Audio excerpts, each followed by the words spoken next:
The sky over Europe in the winter of 1943 was a cruel, unforgiving expanse. For the young men of the 8th Air Force, it was a cathedral of death, and their pew was the cramped, freezing cockpit of a Boeing B-17 flying fortress. They had a name for it, a grim nickname whispered in briefing rooms and muttered through oxygen masks at 25,000 feet, the Flying Coffin. It was not an exaggeration born of fear, but a stark assessment of statistical reality. To climb into that aluminum skin and fly into the heart of the German war machine felt, to many, like signing their own death warrant. The mission was simple, on paper. Fly in tight formation, drop bombs on strategic targets, and turn the tide of the war. But the reality was a storm of steel. German flak batteries filled the air with black pulsing clouds of shrapnel, each explosion a lottery of death. And then came the fighters, the sleek, lethal Messerschmitt, Bf-109S, and Focke-Wulf FW-190s, slicing through the formations with cannon fire that could tear a wing off in seconds. A crewman's world was a sensory overload of terror, the deafening roar of 4 Wright Cyclone engines, the metallic taste of fear and oxygen, the bone-chilling cold that could freeze exposed skin in minutes. And then, the impact. A flak burst would rock the entire 90,000-pound aircraft like a toy. A direct hit was often a death sentence, a fireball that would consume the plane and its 10-man crew in seconds. Those who survived the initial blast faced a harrowing choice: bail out into the unknown, captured or killed, or go down with the ship. For every bomber that reached its target, another seemed to vanish from the formation, leaving only a smear of black smoke against the high-altitude blue. The odds were brutal, a calculus of attrition that seemed unsustainable. Morale in those early days was a fragile thing. Men completed their mandatory 25 missions not with hope, but with a grim, superstitious dread, counting down the days until their luck ran out. The B-17, for all its formidable name, felt less like a fortress and more like a fragile tin can hurled against a wall of German defiance. The psychological toll was immense. Crews would return to their bases in England, silent and hollow-eyed, their aircraft scarred with holes, sometimes missing a friend who had been in the plane next to them just hours before. They saw the empty bunks at the barracks. They heard the silence where a laugh used to be. The Flying Coffin was more than a nickname. It was a prophecy that seemed to fulfill itself with grim regularity. The strategy of daylight precision bombing, a cornerstone of Allied air power, was on the verge of failure. The losses were simply too high. The question wasn't if the next mission would be your last, but when. The very design of the aircraft was being called into question. Was it strong enough? Was it survivable?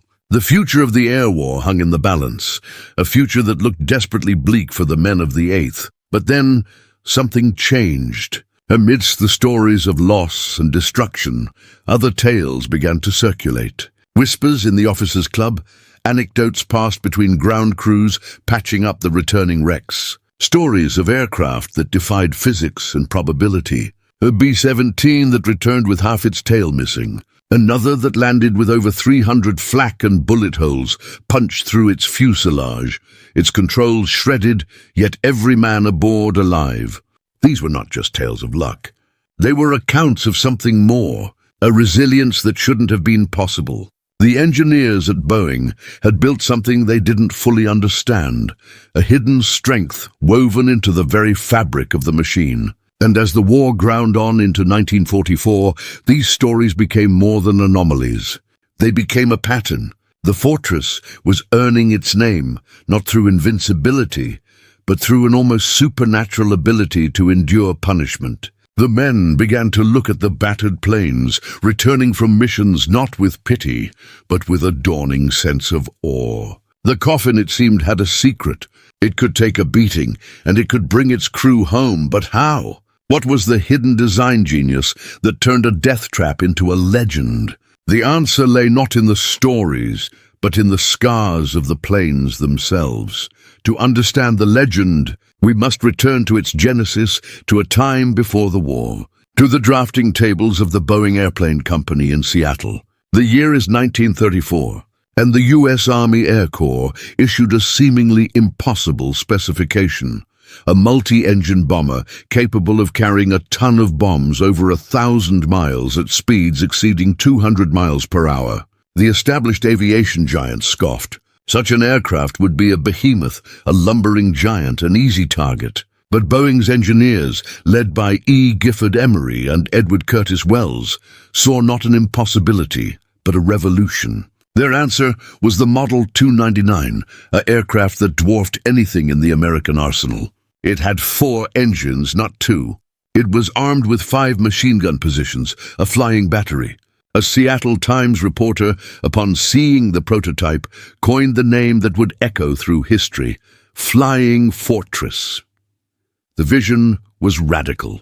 While other bombers were designed for speed or payload, the B-17 was conceived from the ground up for survival. Its structure was robust, its wingspan vast. It was built not to avoid a fight, but to withstand one. The philosophy was simple. No fighter could carry enough ammunition to completely destroy such a large and heavily built aircraft before the bomber's own defensive fire drove it off. This was a bomber that would fight its way to the target and fight its way back. But the critics were loud. They called it a white elephant. Too big, too complex, too expensive. The Air Corps itself was skeptical.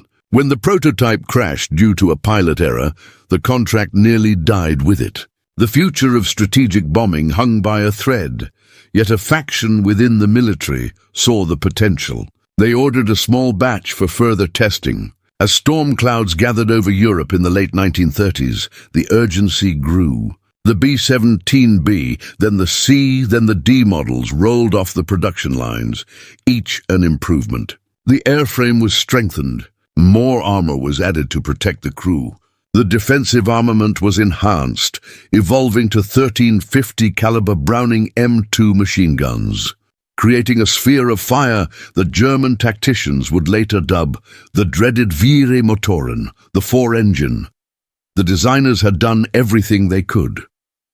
They had given it strength, firepower, and redundancy. They had built their fortress.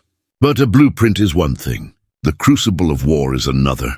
They had designed it to take punishment, believing in their calculations and stress tests. They had given it a name that promised resilience. But as the first of these giants prepared to cross the Atlantic to England in 1944, no designer, no general, no crew chief could have possibly predicted the sheer, unimaginable scale of punishment it was about to endure. The transition from theory to reality was brutal. For the fresh-faced crews arriving in England in early 1944, the B-17 was their home, their weapon, and their only hope. They trained in it, slept under its wings, and learned its every rattle and hum. But nothing could prepare them for the reality of a combat mission over Fortress Europe. The first target was often a distant, smoke-shrouded city in Germany. The pre-dawn briefings were tense, the air thick with cigarette smoke and apprehension. Then came the ritual. Pulling on electrically heated suits, donning Mae West life preservers, and climbing into the icy metal tube that would carry them to the edge of existence. The formation would assemble over the English Channel, a vast, glittering armada rising into the sun. It was a sight meant to inspire awe.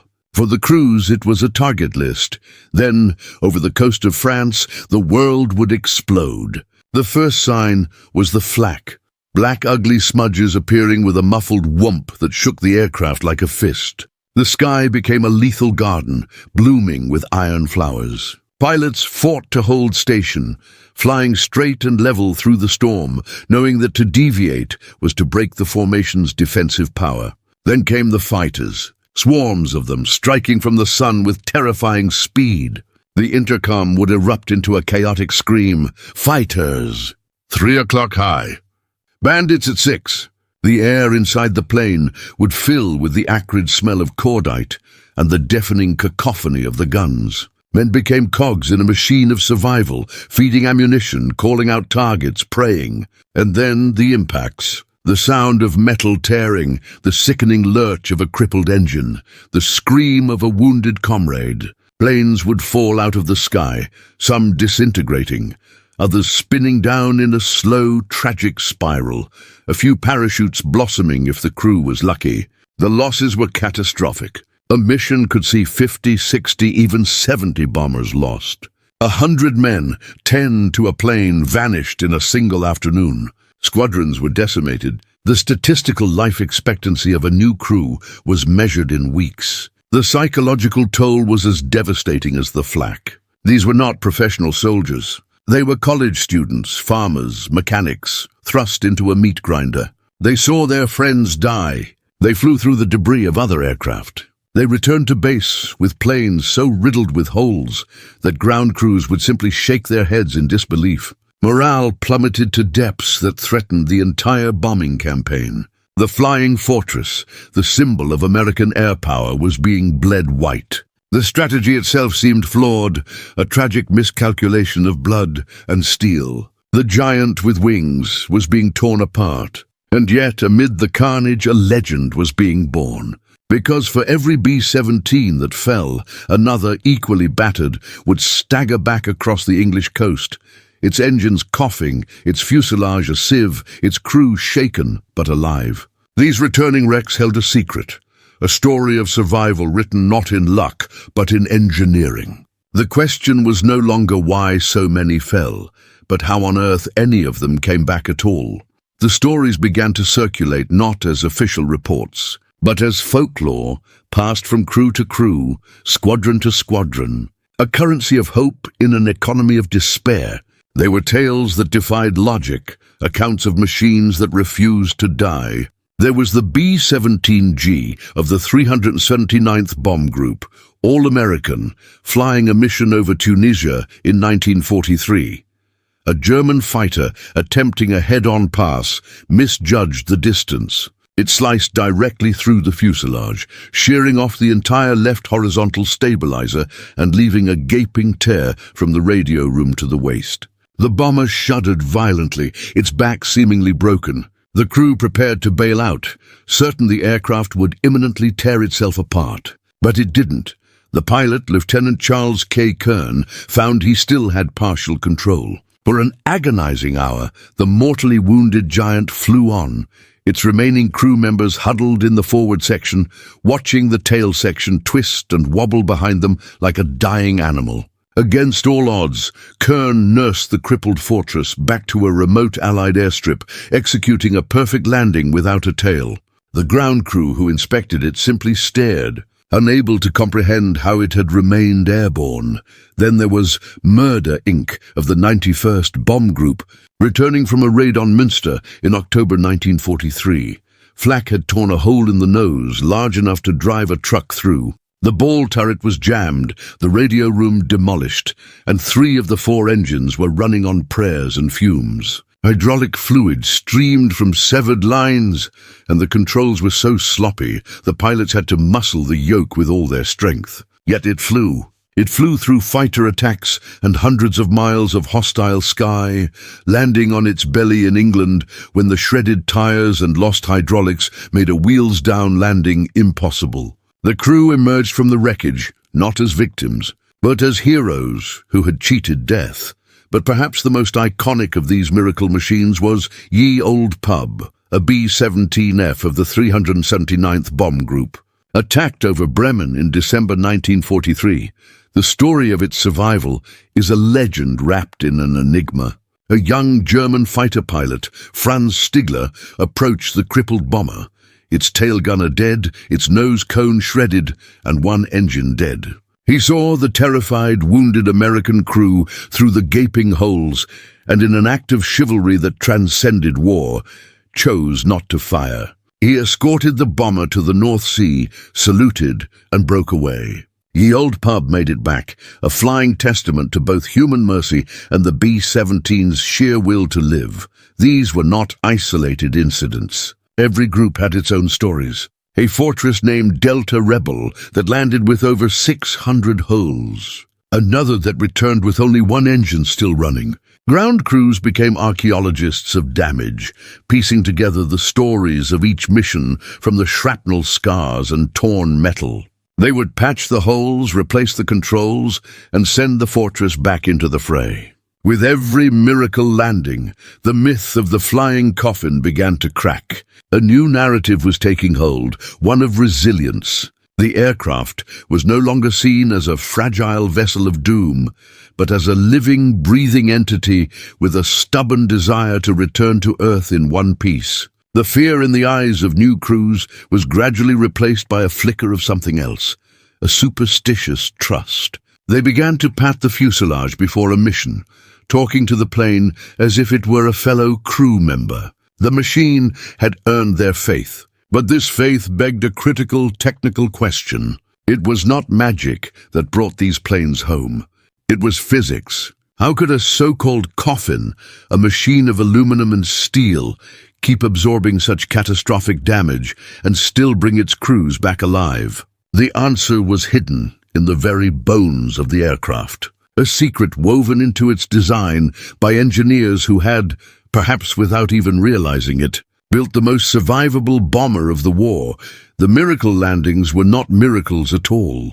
They were the direct result of cold, calculated engineering. While the B-17 earned its flying fortress name from its bristling armament, its true strength lay not in its guns, but in its bones. The engineers at Boeing had, perhaps unintentionally, created a masterpiece of battlefield survivability. The key was not invincibility, no aircraft could claim that, but a concept known as redundancy. Where other bombers had single points of failure, the B-17 was designed with backups. It had 4 engines, not for raw speed but for persistence. A B-17 could lose 2, even 3 engines on one side, and still maintain enough lift and thrust to stay airborne. This was not a theoretical exercise. It was a monthly, sometimes weekly occurrence over Europe. Pilots learned to feather the dead propellers, reduce drag, and coax the wounded bird home on a fraction of its power. The airframe itself was a study in robust design. The wings were long and thick, providing immense lift even when holed by flak or cannon fire. The fuselage, while appearing cylindrical and vulnerable, was built around a strong, semi-monocoque structure of longerons and bulkheads. This meant that the stress of flight was distributed across the entire frame. A catastrophic tear, like the one suffered by All-American, would have caused most other contemporary bombers to suffer immediate structural failure. The B-17's distributed strength allowed it to endure grotesque damage without breaking its back. It could be shot full of holes and still retain its basic shape and integrity. It was, in essence, a flying bridge, able to flex and absorb punishment that would shatter a more rigid design. Then there were the life-saving details, the small innovations that meant the difference between a fireball and a safe return. Self-sealing fuel tanks were a critical advancement. Made of multiple layers of rubber, when punctured by a bullet, the leaking fuel would cause the inner layer to swell, plugging the hole. It wasn't perfect against high-explosive cannon shells, but it drastically reduced the risk of fire from small arms fire. The placement of vital components was also deliberate. Hydraulic lines and control cables were duplicated and routed along different paths through the airframe. A single burst of flak might sever one set of controls, but often a backup system would remain, allowing the pilots just enough authority to guide the plane. The B-17 was forgiving. It gave its crews a fighting chance, a margin of error that other aircraft simply did not offer. It was a machine that understood it was going to be hit and was built not to avoid damage, but to absorb it and keep functioning. This resilience transformed the psychology of the crews. They began to trust the machine in a way that bordered on the spiritual. They had seen the evidence with their own eyes. They knew that a direct hit could still kill them, but they also knew that 100 near misses would not. The fortress was not a coffin. It was a shield. It could take a beating and ask for more. But engineering resilience alone was not the whole story. A durable airframe could survive flak, but it was still vulnerable to the skilled and determined pilots of the Luftwaffe. The B-17's ability to bring its crew home was not just a function of its construction. It was also a function of how it fought back. The fortress had teeth, And the strategy for using those teeth was evolving into a terrifying new form of aerial warfare. One that would turn formations of bombers into the most dangerous skies on Earth. The American insistence on daylight precision bombing was a strategic gamble of breathtaking audacity, while the British RAF switched to area bombing under the cover of darkness. The United States Army Air Forces held to a core belief that to win a war of industry, you had to destroy the enemy's ability to produce. Factories, ball-bearing plants, synthetic fuel refineries, these were the targets. Hitting them required seeing them, and seeing them meant flying in the brutal, unforgiving light of day. It was a doctrine born of equal parts optimism and technological faith. The optimism was that the B-17, with its heavy defensive armament and high-altitude capability, could fight its way to the target and back. The technological faith was in the top-secret Norden bomb site, a device hailed as being able to drop a bomb into a pickle barrel from 20,000 feet. The reality, as the crews of the 8th Air Force discovered throughout 1943 and into 1944, was a waking nightmare. Daylight meant the German flak gunners on the ground had perfect visibility. They could track the formations, calculate their altitude and speed, and fill the sky with a deadly tapestry of black smoke and shrapnel. More terrifyingly, daylight meant the Luftwaffe's fighters could see them for 100 miles. The American bombers were slow, heavy, and predictable. They were flying straight into the heart of the Reich's most heavily defended airspace, and the Germans knew exactly where they would be. The early missions were slaughters. The Schweinfurt-Regensburg raids in August and October of 1943 became synonymous with disaster. On what became known as Black Thursday, the second Schweinfurt raid, 60 B-17s were shot down, 600 men lost, and another 100 aircraft were damaged beyond repair. It was a loss rate that threatened to break the 8th Air Force. The strategy itself seemed fatally flawed. The courage required to climb into a bomber day after day, knowing the odds, defies comprehension. It was a different kind of warfare, not the quick, violent terror of a dogfight, but a slow, grinding ordeal of tension. For hours, these young men would fly in a tight box formation, watching the world outside their frozen windows erupt in fire, seeing their friends' planes vanish, waiting for the impact that might end them. They flew through corridors of death, their only protection being the combined firepower of their formation. The psychological strain was immense. This was not a blind, hopeful charge. It was a calculated march into a meat grinder, undertaken with the cold understanding that the price of precision was blood. The debate raged at the highest levels of command. Was the goal worth the cost? Could the Luftwaffe be beaten in this way? Or were the Americans simply feeding their aircrews into a battle of attrition they could not win? The future of the entire daylight bombing campaign hung in the balance. The B-17 was proving it could take a physical beating, but the strategy it was built for was on the verge of collapse. Something had to change. The fortress had to become more than just a durable aircraft. It had to become an unbreachable fortress in the sky. The survival of the crews and the success of the strategic bombing offensive depended on a new tactical evolution, one that would maximize the B-17's inherent strengths and turn its formations into an impenetrable wall of fire. The stage was set for a final, desperate test of the aircraft's design philosophy, a test that would culminate in the skies over Germany in the pivotal year of 1944. The crisis of late 1943 forced a brutal reassessment. The B-17 was tough, but it was not invincible. Flying alone, it was a majestic but vulnerable buffalo being harried to death by a pack of wolves. The German fighters had learned to avoid the deadly forward arc of the formation, instead striking from the sides, from above and from below, picking off stragglers and damaged bombers with ruthless efficiency. The Luftwaffe was winning the battle of attrition. Something had to change, or the entire daylight bombing strategy would collapse. The solution did not lie in building a better bomber, but in providing it with a guardian. The The bomber needed a hunter of its own.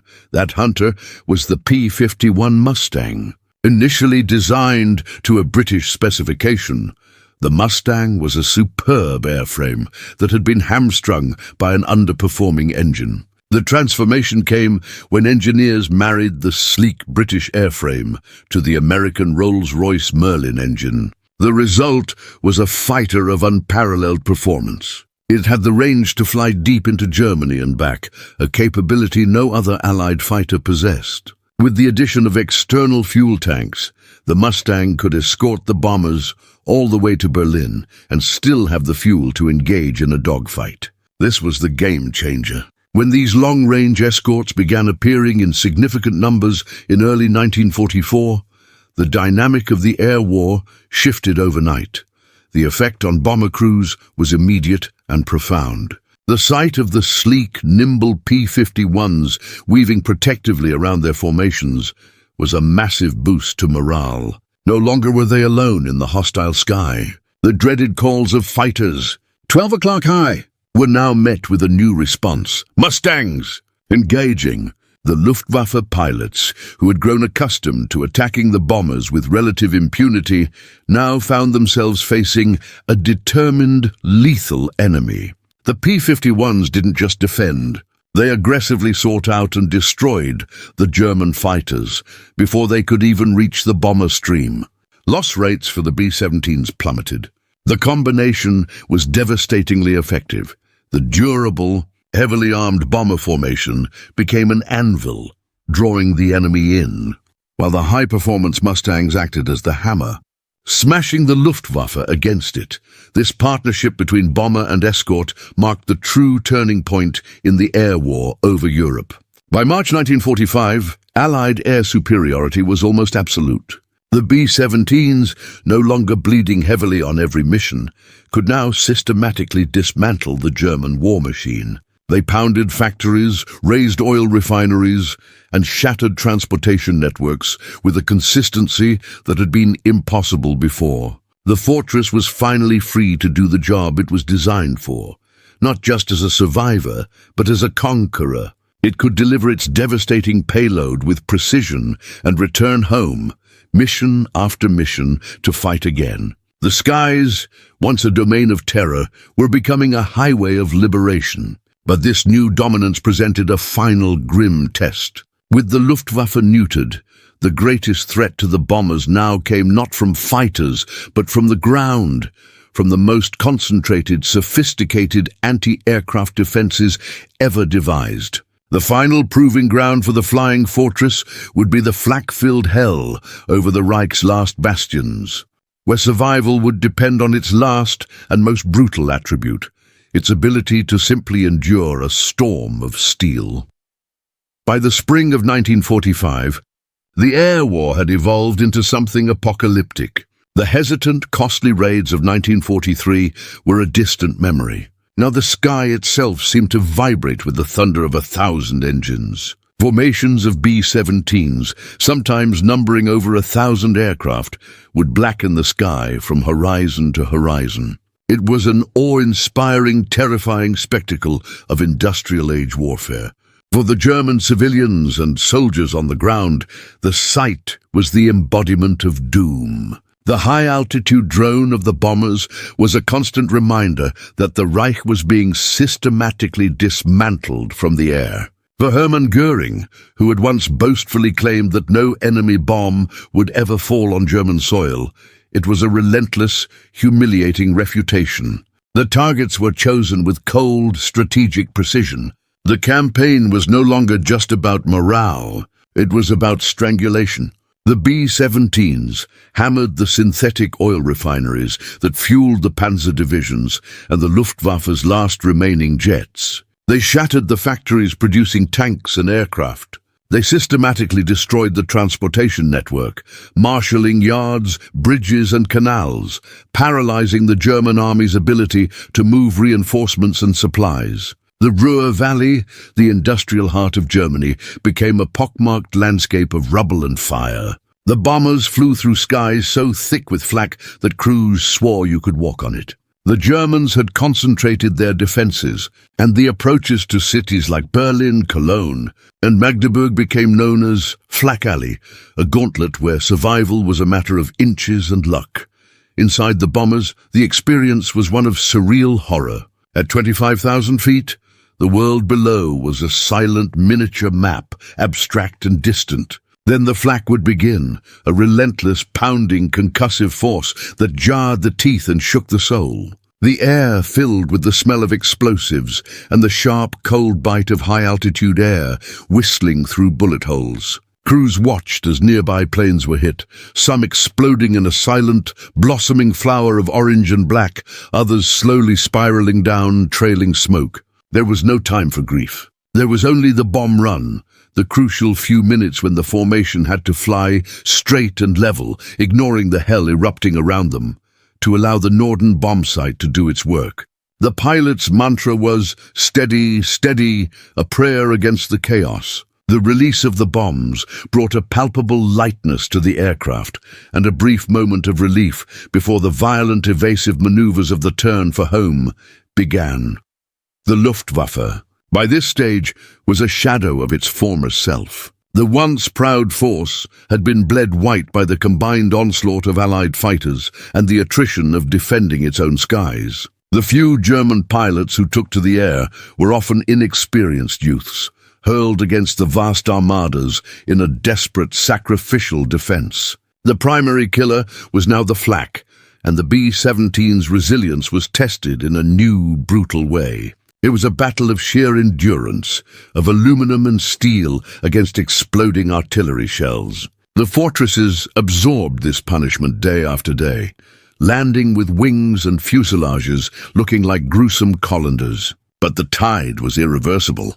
The thunder over the Reich was the sound of ending. The strategy conceived in the 1930s, forged in the fiery crucible of 1943, was now achieving its devastating finality. The Reich was collapsing under the weight of the bombs. Yet for the men of the 8th Air Force, the war was not over. The final battles would be the most personal, the most intense, and would demand every last ounce of courage from both man and machine. The path to victory led directly to the enemy's doorstep, and the final test of the Flying Fortress would be its most defining, the final months of the war.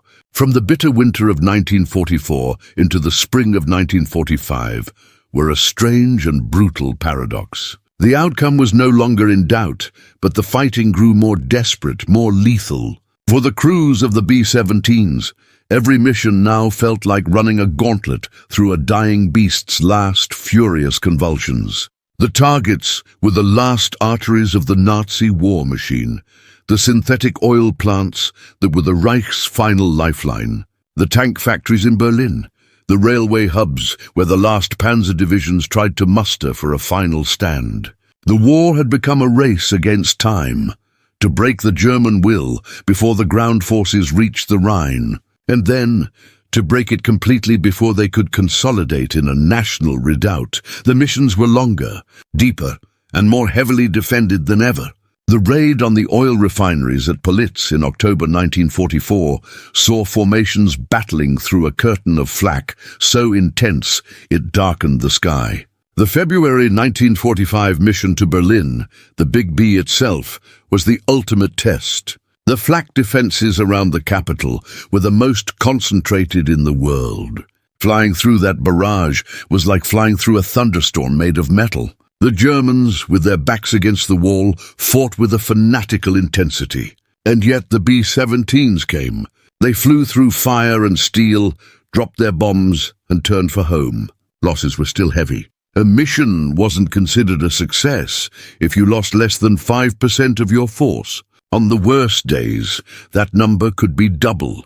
It was in these final raids that the legend of the B-17 was cemented not in victory, but in pure, unadulterated endurance. The stories from this period are almost beyond belief. A fortress named WWII of the 322nd Bomb Squadron became one of the most famous aircraft of the war, completing an astonishing 130 combat missions. It was patched and repainted, its engines replaced time and again, but its core airframe kept returning.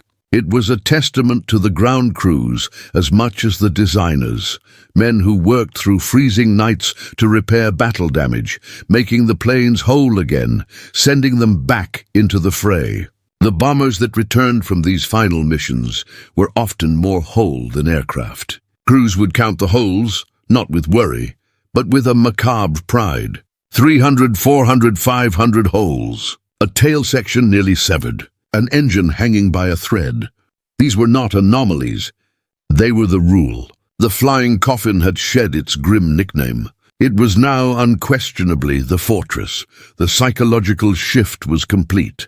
The men who climbed aboard these planes in 1945 did so with a hardened professionalism that their predecessors in 1943 could scarcely imagine. There was fear, always fear, but it was tempered by a profound trust in the machine. They had seen what it could survive. They knew its sounds, its groans, its limits. They had seen it bring them home when by all rights they should have been lost. The aircraft was no longer a mere tool of war. It was a partner in survival. When the guns fell silent in May 1945, the B-17s lined up on their English airfields were not just retired weapons. They were veterans, each scar telling a story of a crew that lived, a mission that helped end the war. Their legacy was not just in the tons of bombs dropped or the targets destroyed, but in the thousands of lives they brought back across the English Channel, against all odds. The journey of the B-17 was over, but its story was just beginning to enter the annals of history. The final question remained. What was the true measure of this machine, not just as a weapon of war, but as a testament to human ingenuity and the will to endure? When the guns fell silent in Europe in May of 1945, the B-17's war was over. It was quickly superseded by more advanced aircraft like the larger, faster B-29 Superfortress. The era of the propeller-driven heavy bomber was drawing to a close. But unlike many weapons of war that fade into obscurity, the Flying Fortress refused to be forgotten. It had transcended its role as a mere machine. It had become a symbol. It was not a symbol of destructive power, but of something uniquely American: resilience, ingenuity, and the profound bond between man and machine in the face of overwhelming odds. For the veterans who flew them, the B-17 was not remembered with the cold detachment of a tool. It was remembered with a deep, almost familial affection. They did not recall the terror of flak as vividly as they recalled the specific sound of its 4 engines, the feel of the controls in their hands, the way the airframe groaned and flexed in flight. They spoke of their aircraft as a living thing, a member of the crew that had fought alongside them. Reunions were filled with stories not of destruction, but of survival. Of the time a fortress lost an engine over the channel and limped home on 3. Of the time a landing gear failed and the pilot belly-landed the massive plane without a single casualty. These were not stories about a coffin. They were testimonials to a savior. The same men who had once feared the name now revered the machine. It was the plane that brought them home. The legacy of the B-17 is carved not in the strategic victories it helped achieve, but in the sheer, undeniable mathematics of survival. Of the 1.5 million tons of bombs dropped on Europe by the US Army Air Forces, a vast majority were delivered by B-17s. They flew hundreds of thousands of sorties, and while over 4,700 were lost, a staggering, sobering number, tens of thousands of airmen lived to tell the tale because of the aircraft's incredible durability. It was a machine built with a margin for error, a forgiveness that gave young men a second chance at life. That is the core of its enduring legend. It stands as a permanent lesson in the value of building something not just to be effective, but to be resilient, to endure. They called it a coffin in the beginning, a name born from fear and grim statistics.